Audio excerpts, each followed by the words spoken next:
Hello, Youba Sokona. You're co-chair of the Working Group 3 for the IPCC. Could we have a chat about how the IPCC thinks it's possible to source the world with 100% renewable energy? That's right. I'm one of the co-chair of IPCC. As you may know, we just get approved the special report on renewable energy and climate change last month in Abu Dhabi.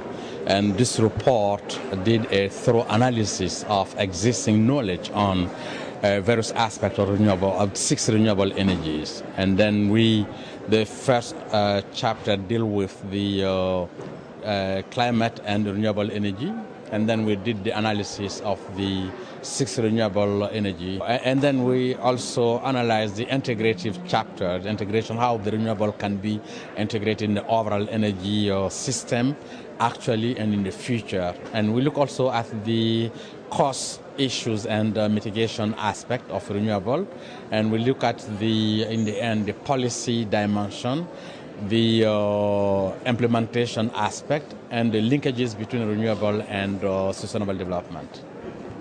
So what conclusions did you draw?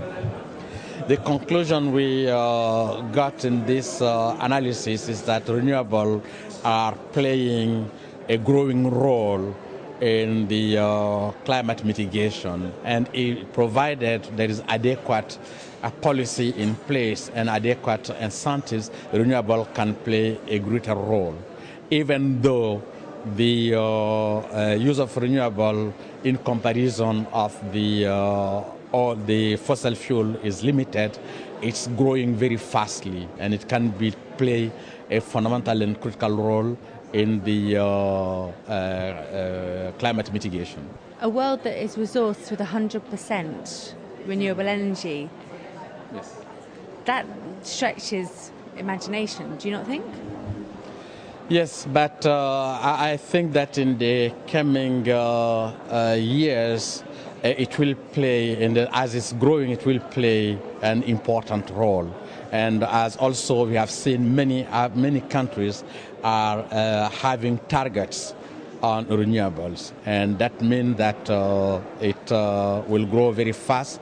And then we have also noticed during the assessment that the prices are falling down very importantly, and that will help to boost the expansion and deployment of renewables. What about subsidies that are threatened because of the recession?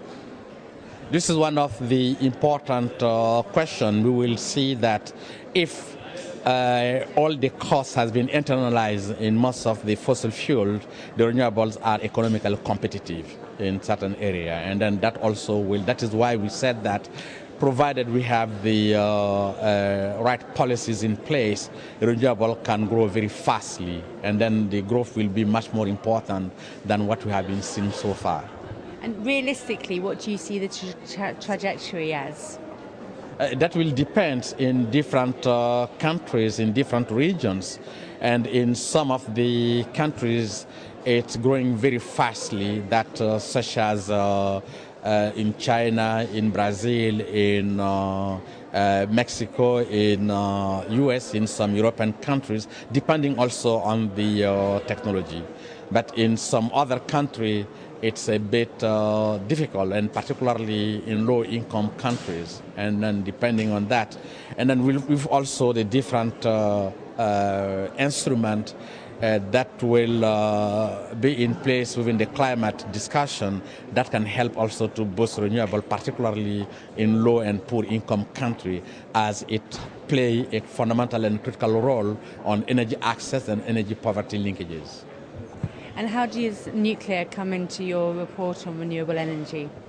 No, we have not addressed at all the nuclear. We only address it in a comparison of some of the life cycle analysis of renewable in comparison to fossil fuel and in comparison to the nuclear. The report was not about the nuclear, it was not about the fossil fuels, it was about the renewables.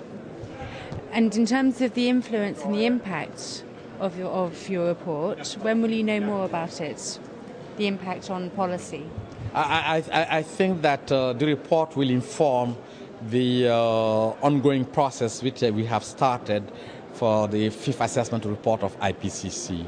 And then the report also is informing some of the emerging policies in different parts of the world, and particularly in the context of the new established International Renewable Energy Agency in Abu Dhabi. Thank you very much.